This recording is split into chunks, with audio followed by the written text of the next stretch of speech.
welcome back to the channel. We are going to break down everything real estate. And today we're diving into the latest data from the Sacramento metro area to uncover the biggest market trends for 2024. Stick around because we're going to discuss what this means for buyers, sellers, and investors in 2025.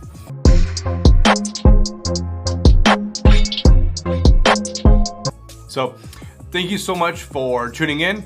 My name is Jason, founder of Turn the Key Real Estate, and I am going to give you some more information.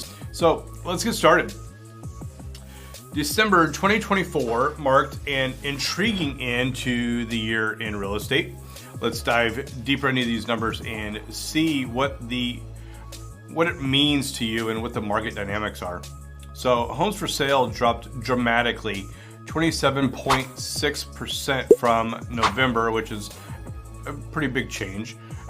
This kind of a month-to-month decline often happens during the holidays. Obviously, people are busy, they're running around, they've got other things going on, they've got family coming into town, just different things, reasons why you would probably not want to have your house on the market. And so people choose to hold off until the new year. But compared to 2023, inventory was actually up by 20.2% year over year.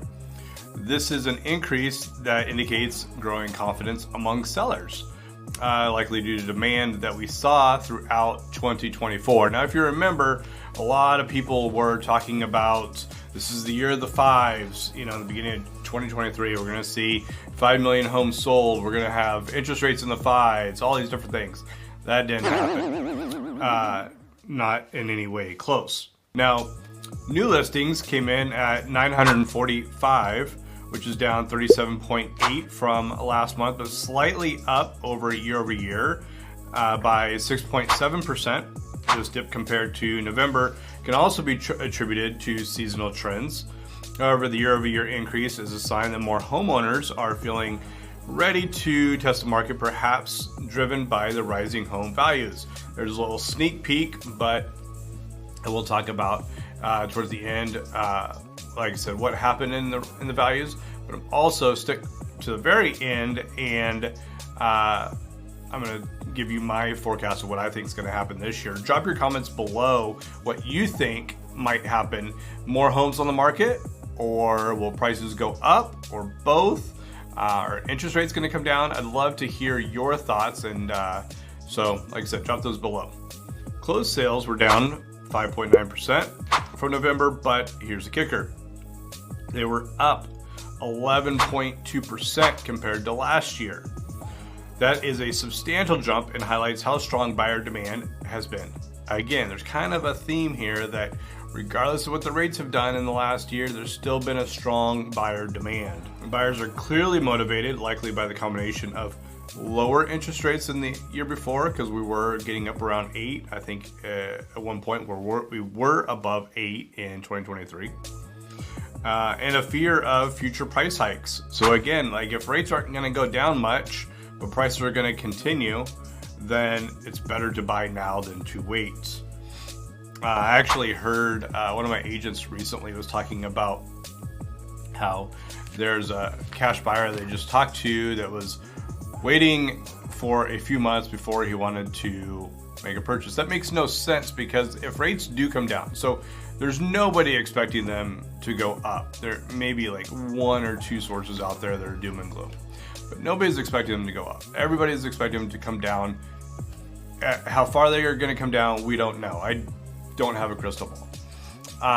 But as they go down, its prominence decreases. And so why would you wait for there to be more buyers on the market? Because we know that springtime, more buyers come out, so more competition. And for rates to potentially go down, meaning your cash has less value. Like it's right now, if you're a cash buyer, January and February are absolutely, in December, but too late, best time to buy. Now, as it relates to December, I did help a client close on a house. It was originally listed at 1.3 million. We saw it when it had been reduced to 1.2 million, and we actually went into contract and closed at 1.075 million. So got a significant decrease on that because it was December and they wanted to move on, the sellers, and my buyers wanted the house. So it was awesome for everybody. So what does that mean overall? The market remains competitive with limited inventory. There's certainly more, but it's still limited, and a strong buyer demand. This keeps us in a seller's market, which by definition means less than 3 months of inventory available.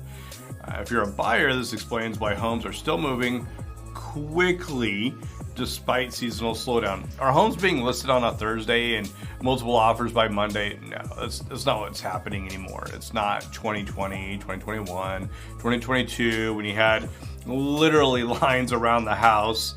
I remember vividly showing my client a house and he's like, Jay, check this out, and we're looking at his Ring camera and there was literally a line around the house. So Nate and Alma, shout out to you guys if you're watching this. Drop a comment. I'd love to let everybody else hear your feedback about that scenario. That was crazy. So every market's different. Some markets based on price points, the average days on market 75. Some it's around 30. I'd say more often than not, we're seeing that your average days on market somewhere between 25 and 40. So price it right, it'll sit less. Doesn't mean it's going to go off the shelf over the weekend, but it's not going to sit for 6 months either. And so what does months of inventory mean? Because I know I just said here less than 3 months. So right now, looking at my notes, we are at 1.8 months of inventory. There's a lot of agents that don't even know what that means. So let me help you understand that as well. Months of inventory means that if everything that was sold that's currently on the market, which there are 2,369 homes, if nothing else came to market, no new listings, it would take us about 1.8 months based on buyer demand to sell all 2,369 homes. So hope that helps you understand that. So now let's shift into what's happening with pricing trends over the last year. So this is what you're paying for the house. Interest rate obviously applies, but what's that dollar amount that you're paying for the house? Did it go up, down? Was there that crash that everybody's been waiting for, that bubble to burst, all that good stuff? Nope. So this is one of the most talked about topics in the real estate, and that's pricing. December 24, the average price was $810,000. That's average active price. So what was it on the market for? And that's an increase from November of 2.9%, showing that sellers are still optimistic about their home values in the short term. It's also a 8% decrease year over year. And again, in what they're trying to sell their house for. This drop might seem concerning at first, but it's actually a sign of market stabilization after a period of rapid appreciation in previous years. We were seeing 10, 12% year over year growth, which is not sustainable. So did the market crash? No. Again, you'll see that here in a couple minutes, but it's just not 12% year over year. You don't buy a $500,000 house and make 50 grand every year just because. It's not like that. It's not sustainable. And so there had to be some sort of leveling out. Now, sold prices, on the other hand, averaged $671,000 in December. So what the house went on the market for, and then actually what it sold for, two completely different things here. Obviously, we want to be, for the seller side, we want to be as close as possible. And that's up 0.6% from November, and it's 5.2% higher than than December of last year. So all the counties combined, we still saw a 5.2% increase year over year in home value. If you want to know exactly what your increase was, if you're a homeowner in the Sacramento greater area, drop a comment below. I'd love to connect with you. Shoot me a message, whatever, DM me, text me 916-953-1100. I'd be happy to help you. So this is a clear indicator that buyers are still willing to pay a premium for well-maintained and appropriately priced homes. So again, when you price it right, when you present it well, which also plays into who are you hiring as a listing agent? Like, I've been seeing there's still listing agents taking pictures with their cell phone. Like, think about this. When they're coming to you and they're presenting you on why you need to hire a professional to sell their house, why do they not then hire a professional to take pictures and videos of the house?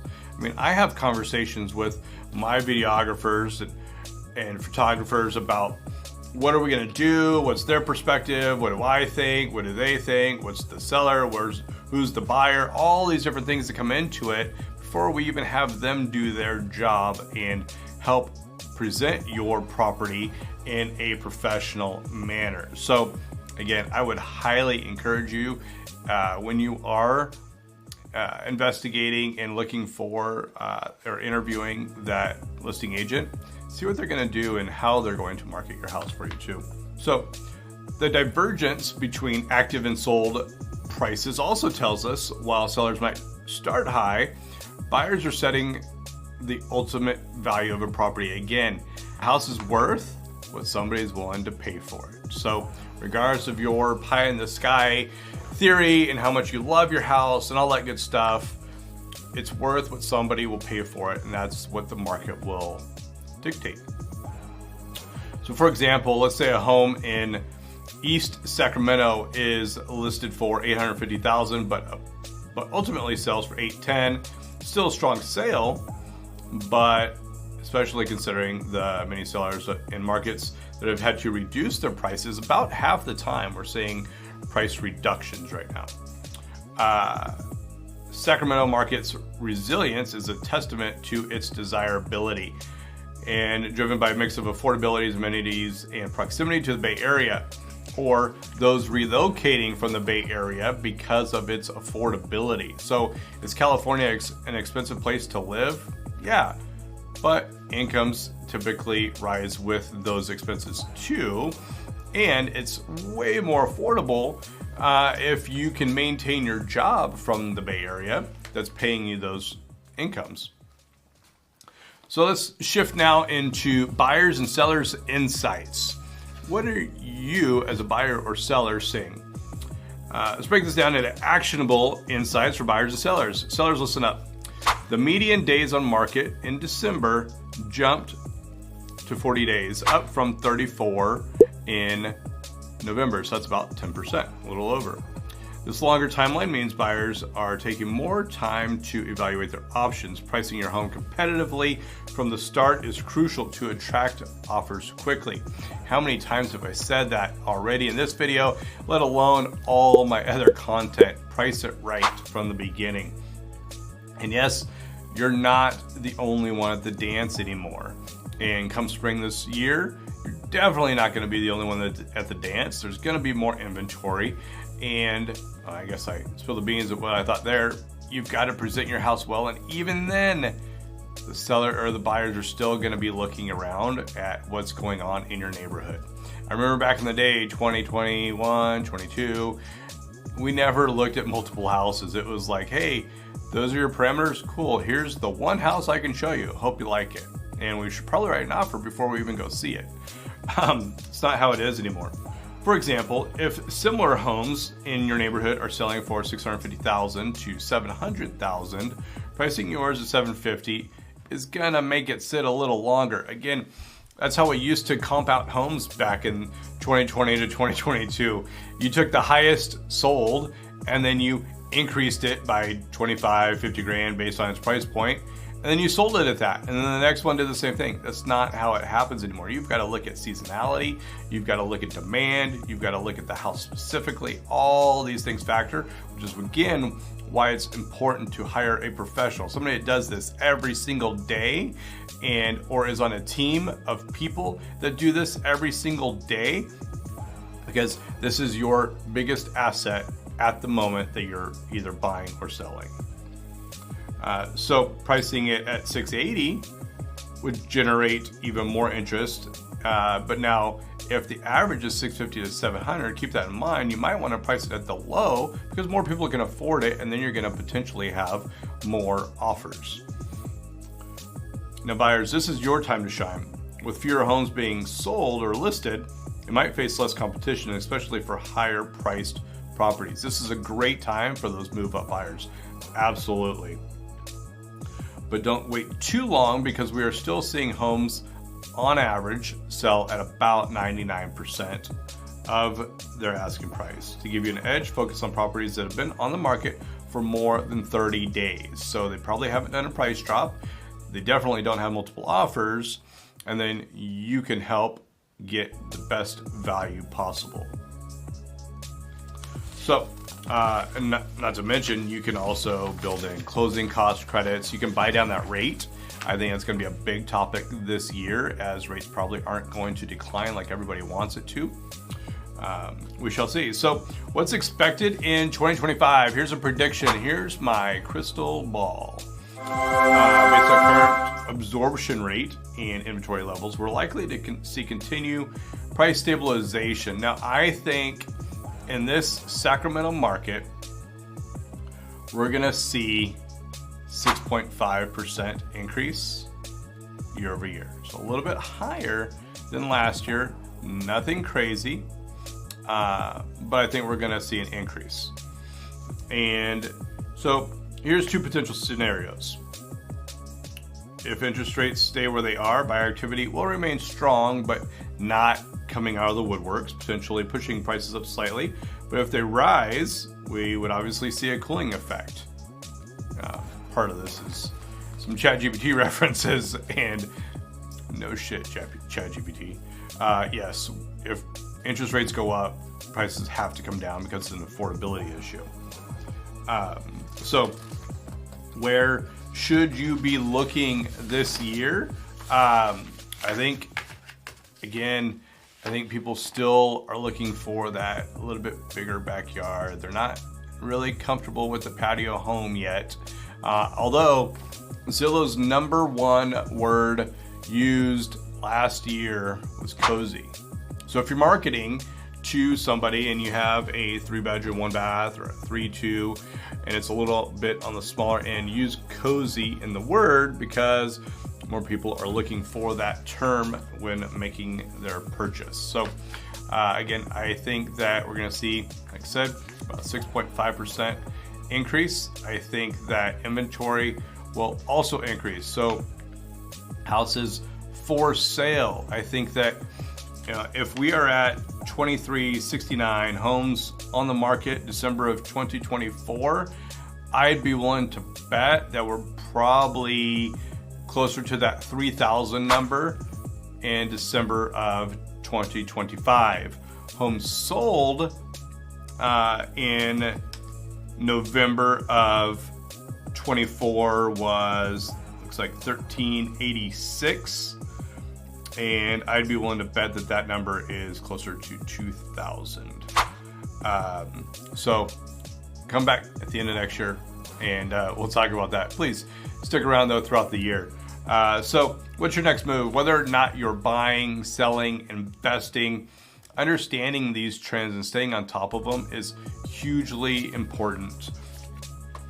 So if you found this video at all helpful, please, by now, like it, subscribe to my channel. I will be putting out more specific content to your market, to your house, and I would love to give you an analysis of your home value, or if you're looking to buy, what the values are in the properties that you're looking to make that purchase. So not to mention what's going on in the neighborhoods, what new restaurants are happening. We're going to do a lot more of that this year.